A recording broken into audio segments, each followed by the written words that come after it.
बहुत पुराने वक्त की बात है। एक गांव में दो ठग रहते थे, कासिम और जैद। गांव में मक्कारी और ठगी करके ही ये अपना गुजारा करते थे। इन दोनों ने गांव के हर शख्स को ठग रखा था। सभी गांव वाले अब इन दोनों की असलियत को अच्छी तरह जान गए थे और अब इन दोनों के जाल में कोई नहीं फंसता था। अब इन दोनों को अपना गुजारा करने में बहुत किल्लत आने लगी थी। एक दिन जैद ने कासिम से कहा, भाई कुछ तो करना पड़ेगा, वरना ऐसे तो हम फाके करेंगे और भूखे मर जाएंगे यार। कासिम ने कहा, भाई अपने गांव में हर कोई हमें जान गया है, अब यहाँ कोई भी अपने जाल में नहीं फंस सकता। हम पास ही के दूसरे शहर दमिश्क चलते हैं, वहां चलकर लोगों से ठगी करेंगे। कुछ माल इकट्ठा होने के बाद हम अपने गांव लौट आएंगे। जैद ये सुनकर बड़ा ही खुश हुआ और वो भी कासिम की बात से मुत्तफिक हो गया। अगली सुबह वे दोनों अपने गांव को छोड़कर दमिश्क की तरफ चल दिए। बहुत दूर चलने के बाद वे दमिश्क की सरहद में पहुंच गए। शहर में पहुंचकर वे लोगों से अपने बारे में बताने लगे कि हम रोजी रोटी की तलाश में पास ही के गांव से आए हैं, हमें कोई भी काम मिलेगा हम अपना गुजारा कर लेंगे। और फिर वे एक पुराने खंडहर में रहने लगे। इसी शहर में हकीम इब्राहिम नाम का एक साहूकार रहता था। वो ताजीर ब्याज पर पैसा देता था, साथ ही वो अपने वक्त का पक्का और निहायत ईमानदार भी था। उसके पास शहर के ही नहीं बल्कि दूर दूर के गांव के लोग भी कर्ज लेने के लिए आते थे और वादे के मुताबिक जब उनके पास पैसा आता तो वो ताजीर को मुनाफे समेत चुका देते थे। वो वक्त से पहले ना तो किसी के पास तकाजा करने के लिए जाता और ना ही किसी से कभी बदतमीजी से पेश आता था। इसके साथ ही उसमें दो सिफत और भी थी, वो बेहद रहमदिल और खुदा को मानने वाला था। अपने इन औसाफ से वो दूर दूर तक मशहूर था। कासिम और जैद ने जब इस ताजीर के बारे में सुना तो वो सोचने लगे, यार जैद, अब तक तो हमने जो इस शख्स के बारे में सुना उससे तो मुझे वो कोई बहुत ही बड़ा बेवकूफ रईस मालूम होता है। जैद ने कहा, मुर्शिद लगता तो मुझे भी कुछ ऐसा ही है। अगर लोगों की माने तो वो कर्ज मांगने वालों का पता ठिकाना भी वापसी की तारीख पूछकर ही कर्ज दे देता है। कासिम ने कहा, यार मैं सोच रहा हूं कि क्यों ना इस बार हम उसे ही अपना शिकार बनाकर कुछ रकम ऐंठ लें। जैद ने कहा, मैं भी यही कहना चाहता था, तो चलो यहां से सीधा उसकी हवेली पर चलकर उसकी जियारत करते हैं। किस्मत ने साथ दिया तो काफी दिनों तक हमें कुछ करने की जरूरत नहीं पड़ेगी। और फिर दोनों ठग हकीम इब्राहिम की हवेली की तरफ चल दिए। वहां पहुंचकर वे हवेली में दाखिल हुए और देखा कि ताजीर हकीम इब्राहिम अपने कई मुंशियों के साथ मसनद पर बैठा हुआ था। ठगों ने कहा, सलाम अलैकुम हुजूर। वालेकुम अस्सलाम भाई, तुम कौन हो और मेरे पास किस काम से आए हो? दोनों चालाक ठग अपनी रोनी सी सूरत बनाकर कहने लगे, हुजूर हमारा नाम कासिम और जैद है, आपके पास बड़ी उम्मीद लेकर आए हैं। पिछले साल गांव में सूखा पड़ने के कारण खेतों में अनाज का एक दाना तक पैदा नहीं हुआ। इस बार फसल अच्छी होने की उम्मीद है, लेकिन हमारे पास ना तो बैल है और ना ही बीज, इस कारण हम बहुत ही परेशान हैं। ताजीर ने कहा, अरे भाई, मैंने कर्ज मांगने का सबब नहीं पूछा, तुम सिर्फ इतना बताओ कि तुम्हें कितनी रकम चाहिए और कब तक लौटाओगे। ठगों ने कहा, हुजूर हमें 5000 दीनार चाहिए और ये कर्ज हम जल्द ही लौटा देंगे। जितना जल्दी मुमकिन हो सकेगा उतनी जल्दी हम आपकी रकम मुनाफे समेत वापस कर देंगे। बस आप मेहरबानी करके हमें 5000 दीनार दे दीजिए। ताजीर ने कहा, अरे भाई, फिर भी उस जल्दी की कोई तो तारीख होगी, बिना तारीख जाने मैं तुम्हें कर्ज नहीं दे सकता। हकीम साहब की तारीख वाली बात सुनकर कासिम ने मक्कारी भरे लहजे में कहा, हुजूर कर्ज तो कर्ज होता है, अगर हम इस जन्म में नहीं देंगे तो अगले जन्म में दे देंगे। ताजीर बोला, ठीक है, तुम मुझे मेरी रकम मुनाफे सहित अगले जन्म में ही लौटा देना, मुझे तुम्हारी बात पर पूरा यकीन है। यह कहकर हकीम साहब ने अपने मुंशी को आवाज लगाई, मुंशी जी, इनके नाम का खाता खोलकर इन्हें 5000 दीनार दे दो और कागजी कार्रवाई भी कर लो। ये लिख लो कि ये मुनाफे समेत हमारी रकम अगले जन्म में लौटाएंगे। मुंशी ने हैरानी से कहा, अगले जन्म में? लेकिन हुजूर। लेकिन वेकिन कुछ नहीं मुंशी जी, बेकार में अपनी टांग बीच में मत अलाया करो, जैसा मैंने कहा है वैसा ही करो। ठीक है हुजूर। और मुंशी ने 5000 दीनार गिनकर उनको थमा दिए। लो भाई, गिन लो, पूरे 5000 हैं जिन्हें तुम्हें अगले जन्म में चुकाना है। ठगों ने कहा, क्यों नहीं हुजूर, हम अगले जन्म में आपका कर्ज जरूर चुका देंगे। और उन दोनों ने पैसे बिना गिने ही अपनी जेब में डाल लिए। और हकीम साहब का शुक्रिया अदा करते हुए वहां से वापस लौट गए। उन दोनों के वहां से जाते ही मुंशी ने ताजिर से कहा, हुजूर, आप यह जानते हुए भी कि वे लोग रुपया वापस लौटाने का इरादा नहीं रखते, फिर भी आपने उन्हें रकम उधार क्यों दे दी? मुंशी की बात सुनकर हकीम साहब हंसे और कहने लगे, मैंने यह सब जानते बूझते हुए भी उन्हें रुपया उधार क्यों दिया? ये बात अभी तुम्हें समझ में नहीं आएगी, वक्त आने पर मैं तुम्हें समझाऊंगा। फिर भी मेरी इस बात को गांठ बांध कर रख लो कि कर्ज इंसान के अमाल के समान होता है। इस जन्म का कर्जम अगले जन्म में भी इंसान के साथ रहता है और उसी के मुताबिक जिंदगी काटनी पड़ती है।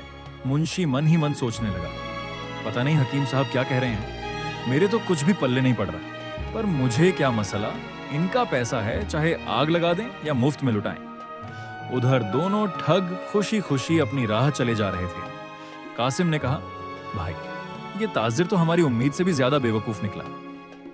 मैं तो सोच रहा था कि वह अगले जन्म की बात सुनकर हमें धक्का देकर भगा देगा, लेकिन उस अहमक ने तो हमारी इस बात पर भी यकीन कर लिया और हमें इतनी बड़ी रकम कर्ज में दे दी। उस बेवकूफ ने इतना भी नहीं सोचा कि कहीं अगले जन्म में भी कोई उधार चुकाया जा सकता है। सच में आज तो बहुत दिनों के बाद मुझे ऐसा कोई मूर्ख इस जमीन पर दिखाई दिया। अब तो यह 5000 दीनार अपने हो गए। और इसके बाद दोनों किसी दूसरे गांव की तरफ चल दिए। चलते चलते वे एक गांव में पहुंचे, तब तक रात हो चुकी थी। जायद कहने लगा, भाई, गांव में तो पहुंच गए, लेकिन ठहरेंगे कहां? चलो उस घर का दरवाजा खटखटाते हैं। अगर मुफ्त में खिलाने पिलाने के लिए कोई तैयार नहीं हुआ तो कुछ पैसे दे देंगे। पता नहीं यह दरवाजा खुलेगा भी या नहीं। फिर भी चलकर कोशिश करते हैं। और फिर दोनों ठगों ने एक घर का दरवाजा खटखटाया। अंदर से आवाज आई, कौन है भाई? हम परदेसी हैं और रात काटने के लिए आसरा चाहते हैं। जल्दी ही घर के अंदर से एक बुजुर्ग शख्स बाहर आया और कहने लगा, ठीक है, मैं अभी सब इंतजाम कर देता हूं। ठगों ने कहा, बाबा, आपका बहुत बहुत शुक्रिया। वह बुजुर्ग एक नेक इंसान था। उसने उन दोनों ठगों को घर में ले जाकर बिठाया और पूछा, बेटा, लगता है तुम दोनों बहुत दूर से आए हो, तुम्हें बहुत भूख भी लगी होगी। अगर कहो तो खाना तैयार कर दूं? नहीं बाबा, हमने रास्ते में खाना खा लिया था। बस आप हमारे लिए बिस्तर और एक चारपाई का बंदोबस्त कर दीजिए, हम बाहर दालान में ही रात काट लेंगे। बुजुर्ग ने एक चारपाई और बिस्तर निकालकर उन्हें दे दिया और कहा, तुम आराम से दालान में रात काट सकते हो। खुदा आपको हमेशा खुश रखे बाबा। और फिर दोनों ठग घर के बाहर बने हुए दालान में जाकर चारपाई पर सो गए। अचानक आधी रात के समय एक आवाज सुनकर जैद ने कासिम को उठाते हुए कहा, भाई, जल्दी से उठो। कासिम अचानक से चौंक कर उठा, तुमने इतनी रात को मुझे क्यों जगाया? अरे भाई, आसपास कोई भी नहीं है, लेकिन फिर भी किसी के बात करने की आवाज सुनाई दे रही है। कासिम ने ध्यान से सुना तो वह आवाज उसे भी सुनाई दे रही थी। उन्होंने गौर किया। कोई बोला, कैसे हो भाई? अच्छा हूं, लेकिन आज सर्दी बहुत ही ज्यादा है। दोनों ठग बोलने वाले की तलाश में इधर उधर देखने लगे, लेकिन आसपास तो क्या, दूर दूर तक उन्हें कोई भी दिखाई न दिया। हाँ, कुछ दूरी पर बैलों की एक जोड़ी जरूर बंधी हुई थी। जब दोनों ठगों ने उन बैलों की तरफ ध्यान से देखा तो बुरी तरह से चौंक पड़े। कासिम, मैं कोई ख्वाब तो नहीं देख रहा? ये बैल इंसानों की जबान में बोल रहे हैं। हाँ भाई, मैं भी हैरान हूं, लेकिन ये बात तो सच है कि वे बैल आपस में गुफ्तगू कर रहे हैं। दोनों ठग ध्यान से उन दोनों बैलों के बीच में होने वाली बातचीत को सुनने लगे। पहले बैल ने कहा, दोस्त, हमारे तुम्हारे साथ की यह आखिरी रात है। हाँ दोस्त, मैं भी तुमसे यही कहने जा रहा था। अच्छा, तुम बताओ कि तुमने ऐसा क्यों कहा? इसलिए कि जो अपना मालिक है उससे पिछले जन्म में मैंने 200 दीनार उधार लिए थे, लेकिन उस जन्म में मैं चुका नहीं पाया था। इसलिए इस जन्म में महीनों तक इसके यहाँ पर हल और गाड़ी में झुककर मैंने वह कर्ज चुकाया है। कल मेरी मेहनत पूरे 200 दीनार की हो जाएगी और मैं सुबह ही मर जाऊंगा और इस मालिक से आजाद हो जाऊंगा। कासिम और जैद बड़ी संजीदगी से उनकी बात सुन रहे थे। दूसरा बैल बोला, अच्छा दोस्त, अब तुम बताओ कि तुमने बिछड़ने की बात क्यों की थी? दूसरे बैल ने कहा, तुम खुश नसीब हो दोस्त कि तुमने एक ही आदमी से कर्ज लिया था। तुम्हें अपने कर्ज से जल्द ही छुटकारा मिल जाएगा, लेकिन मेरी किस्मत में तो अभी कई और महीनों तक रंज सहना लिखा है, क्योंकि मैंने भी पिछले जन्म में 2 आदमियों से कर्ज लिया था। उनमें से एक तो हमारा यही मालिक है। मैंने इससे 200 दीनार उधार लिए थे। कल तुम्हारे साथ साथ मेरा भी कर्ज पूरा हो जाएगा। लेकिन वह दूसरा शख्स जिससे मैंने पिछले जन्म में 100 दीनार उधार लिए थे, कल वह आकर मुझे इस किसान से ले जाएगा और मुझे अपने हल और गाड़ी में जोत कर तब तक काम लेता रहेगा जब तक कि मैं उसका कर्जा इस जन्म में नहीं चुका देता। पहला बैल बोला, लेकिन वह दूसरा आदमी तुम्हें इस बुजुर्ग किसान के पास से क्यों ले जाएगा? भला यह किसान अपना बैल उसे क्यों देगा? दूसरे बैल ने कहा, खुदा ने यह मेरे पैदा होने से पहले ही लिख दिया था। तभी तो इस बुजुर्ग किसान ने उस आदमी से कर्ज लेकर अभी तक नहीं चुकाया। कल वह आदमी आकर अपनी रकम मांगेगा और किसान के न देने पर वह मुझे डंडे मारता हुआ अपने साथ ले जाएगा। पहला बैल बोला, ओह, तब तो सचमुच में काफी दुख झेलने पड़ेंगे तुम्हें। मुझे तुम्हारे साथ पूरी हमदर्दी है दोस्त। ये सब हमारे पिछले जन्मों के अमाल हैं जो हमें इस जन्म में भोगने ही पड़ेंगे, वरना परवरदिगार हमें इस जन्म में बैल क्यों बनाता। ठीक कहते हो दोस्त। खैर छोड़ो इन बातों को। मुझे और तुम्हें तो अपने अपने किए की सजा मिल गई या मिल जाएगी, लेकिन मुझे तो रंज उन दो लोगों का हो रहा है जो कुछ देर पहले ही इस बुजुर्ग के यहाँ पर मेहमान बनकर आए हैं। दूसरा बैल बोला, तुम्हारा क्या मतलब है दोस्त? उन दोनों ने क्या किया है? बैलों के बीच हो रही बातचीत का रुख अपनी तरफ मुड़ते हुए देखकर कासिम के कान खड़े हो गए। पहला बैल बोला, अरे भाई, ये पूछो कि उन्होंने क्या नहीं किया। वे दोनों ठग हैं और अब तक न जाने कितने आदमियों को ठग चुके हैं। इस समय भी वे दोनों दमिश्क के ताजिर को ठग कर कर्जा लेकर यहाँ पर आए हैं। अच्छा, तब तो उन्हें जरूर कर्जा चुकाने के लिए अगले जन्म में गधा बनना पड़ेगा। उनकी बातें सुनकर दोनों ठगों का दिल दहल गया। धड़कनें तेज बढ़ गईं। बेचारों की हालत गैर हो गई। जहैद कहने लगा, भाई, तुमने सुनी इन दोनों की बातें? ये दोनों अपने पिछले जन्म का कर्जा चुकाने के लिए बैल बने हैं और हमें इस जन्म का कर्जा चुकाने के लिए अगले जन्म में गधा बनना पड़ेगा। कासिम बोला, अब मैं उस ताजिर का कर्ज अपने सिर पर नहीं रखूंगा। मैं उसके पैसे वापस कर दूंगा और बाकी की सारी जिंदगी गरीब मिस्कीनों की खिदमत में गुजार दूंगा, ताकि मेरे सारे गुनाह इसी जन्म में धुल जाएं। सुबह होने के बावजूद भी वे न जाने कब तक सोते रहे कि अचानक किसी के रोने की आवाज सुनकर उनकी नींद खुल गई। आवाज आ रही थी, हाय मैं लुट गया, बर्बाद हो गया, हाय मेरा बैल मर गया। दोनों ठगों ने देखा कि घर का मालिक अपने बैल के मर जाने पर मातम कर रहा था।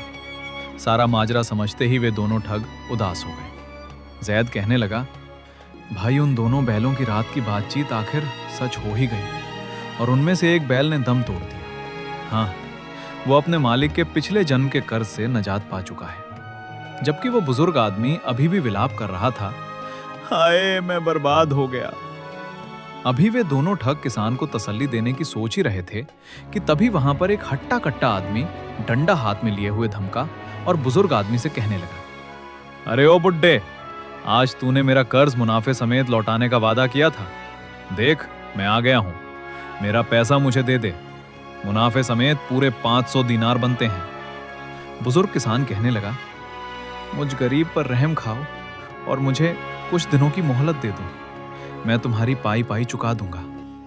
बकवास बंद कर बुड्ढे, अगर तूने इसी समय मेरे पैसे नहीं दिए तो मैं तेरा ये बचा हुआ बैल भी लेकर चला जाऊंगा। नहीं नहीं, मुझ पर दया करो, देखो पहले ही मेरा एक बैल मर गया है। तुम मरो या तुम्हारा बैल मरे, मुझे इससे कोई मतलब नहीं है। मुझे तो केवल अपने पैसे चाहिए, वरना उसके बदले में मैं तुम्हारा बैल ले जाऊंगा। अब देर न लगाओ, जल्दी से मुझे पैसे दो। बुजुर्ग आदमी कहने लगा, भाई, मेरे पास तो एक फूटी कौड़ी भी नहीं है। तुम मुझे कुछ और दिनों की मोहलत दे दो तो मैं तेरी रकम मुनाफे सहित लौटा दूंगा। उसके बाद उस शख्स ने बिना कुछ बोले बैल को खोला और उसे डंडे मारता हुआ अपने साथ ले गया। दोनों ठगों में से जैद ने कहा, भाई, मेरे ख्याल से तो हमें अपना वक्त बर्बाद ना करके जल्दी से जल्दी दमिश्क के हकीम साहब के यहाँ जाना चाहिए। कहीं ऐसा ना हो कि देर करने से वक्त हाथ से निकल जाए और हम पछताते ही रह जाएं। और फिर उन दोनों शहर की तरफ रवाना हो गए। वे दोनों हकीम साहब की हवेली पर पहुंचे और ताजीर से सलाम कर कासिम ने कहा, हकीम साहब, हमें बचा लीजिए, हमें गुनाह के गड्ढे में गिरने से बचा लीजिए। ताजीर ने कहा, अरे भाई, कौन हो तुम दोनों? हुजूर, हमें इतनी जल्दी भूल गए? हम दोनों कासिम और जैद हैं। कल ही तो आपसे 5000 दीनार लेकर गए थे। हकीम साहब ने कहा, भाई, मुझे तो कुछ याद नहीं। खैरो, मुंशी से पूछता हूं। हुजूर, ये तो वही दोनों ठग हैं, लेकिन ये दोनों फिर से यहां क्यों आए हैं? ताजीर ने पूछा, भाई, तुम वापस क्यों आए हो? ठगों ने कहा, हुजूर, हम अपना कर्ज वापस करना चाहते हैं और वो भी मुनाफे के साथ। ये लीजिए 5000 और हमारा खाता बंद कर दीजिए। हम लोग किसी तरह का बोझ अपने सिर पर नहीं रखना चाहते। ताजीर ने कहा, लेकिन भाई, तुम तो अपना कर्जा अगले जन्म में लौटाने वाले थे। जैद कहने लगा, वो तो हमने ऐसे ही मजाक में कह दिया था। हम तो इसी जन्म में पैसा लौटाना चाहते हैं। लीजिए, संभालिए अपनी रकम। हकीम साहब बोले, नहीं भाई, मैं कर्ज की अदायगी इस तरह से नहीं लेता। मैं अपने उसूलों का पक्का हूं। तुमने अगले जन्म में कर्जा लौटाने का वादा किया था, मैं उसी वक्त अपना कर्ज वापस लूंगा। ठग कहने लगे, हकीम साहब ये आप क्या कह रहे हैं? भला कोई अगले जन्म में भी पिछले जन्म का कर्ज चुकाता है क्या? जब हम इसी जन्म में अपना कर्ज चुका रहे हैं तो फिर आप क्यों अगले जन्म की बात करते हो? ताजीर बोला, भाई मैं अपने कायदे का पक्का हूं। जब का दोनों लोगों ने वादा किया है, रकम तभी वापस लूंगा। और कोई अगले जन्म पर यकीन करे या ना करे, लेकिन मुझे तो पूरा यकीन है, मैं तुमसे अपना कर्जा अगले जन्म में ही लूंगा। दोनों ठग ताजीर के सामने खूब रोए धोए और गिड़गिड़ाए, लेकिन हकीम साहब ने उनकी एक न सुनी और बिना रकम लिए ही उन्हें विदा कर दिया। जैद कहने लगा, भाई ये ताजीर तो बड़ा ही सख्त निकला। लगता है अगले जन्म में हमें गधा बनाकर ही छोड़ेगा। तुम जल्दी से कोई तदबीर करो भाई, जिससे हम इस कर्ज से सुबुकदोश हो सकें। लेकिन लाख सोचने पर भी उन दोनों के दिमाग में ऐसा कोई उपाय नहीं आया। वे दोनों रोते बिलखते हुए एक तरफ बढ़ते चले जा रहे थे। उधर दोनों ठगों के जाने के बाद हकीम साहब अपने मुंशी से कहने लगे, क्यों मुंशी जी, कुछ समझ में आया? नहीं हुजूर, मेरी समझ में तो कुछ भी नहीं आया। मैं तो सिर्फ इतना जानता हूं कि उन दोनों ठगों ने आपका कर्ज आपको वापस लौटाना चाहा और आपने नहीं लिया। ताजीर बोला, अच्छा तो वक्त आने पर समझ जाओगे। दूसरी तरफ वे दोनों ठग चले जा रहे थे। उन्हें कुछ भी नहीं मालूम था कि वो कहां जा रहे हैं। यहां तक कि चलते चलते वो शहर की सीमा से कब बाहर निकल गए, इस बात का उन्हें ध्यान ही नहीं रहा। वे दोनों एक जंगल में पहुंच चुके थे और अंधेरा भी हो चुका था। कासिम बोला, भाई हम कहां जा रहे हैं? दूर दूर तक सिवाय अंधेरे के कुछ भी दिखाई नहीं दे रहा। हाँ भाई, अपनी उलझन में तो हमने इस तरफ ध्यान ही नहीं किया। सुबह से ना कुछ खाया ना पिया, पता नहीं आगे ठहरने और खाने पीने के लिए कुछ मिलेगा भी या नहीं। क्यों ना वापस लौट चले? वापस तो तब लौटेंगे जब हमें रास्ता मालूम होगा। मुझे तो अब यह भी याद नहीं कि शहर किस समत में है। दूर उन्हें कहीं पर रोशनी दिखाई दे रही थी। दोनों उसी तरफ चल दिए। फिर वे दोनों ठग वहां पर पहुंचे जहां पर आग जल रही थी और उसके पास एक दरवेश ध्यान मग्न बैठा हुआ था। कासिम ने कहा, इस अल्लाह वाले के साथ हम दोनों भी यहां पर आराम से रात काट सकते हैं। जैद बोला, वो तो ठीक है, लेकिन पेट की आग कैसे बुझेगी? मुझे तो उम्मीद नहीं है कि इस फकीर के पास कुछ खाने पीने को होगा। अरे तो समझ लेना कि आज की रात तुम्हारा रोजा है और अब खामोश हो जाओ, वरना दरवेश साहब का ध्यान टूट गया तो कहीं नाराज ना हो जाए। थोड़ी देर बाद दरवेश ने अपनी आंखें खोली और कहने लगे, तुम कौन हो बेटा? आओ यहां आग के पास बैठ जाओ। दोनों ठग कहने लगे, हम दोनों भटके हुए मुसाफिर हैं, हुजूर हमारा सलाम स्वीकार कीजिए। जीते रहो बेटा। हुजूर के आज की रात हम दोनों आपके कदमों में काट सकते हैं। बेशक बेटा, आज की रात ही क्यों, जब तक चाहो तुम यहां पर रह सकते हो। मेरे ख्याल से तुम दोनों को भूख भी लगी होगी।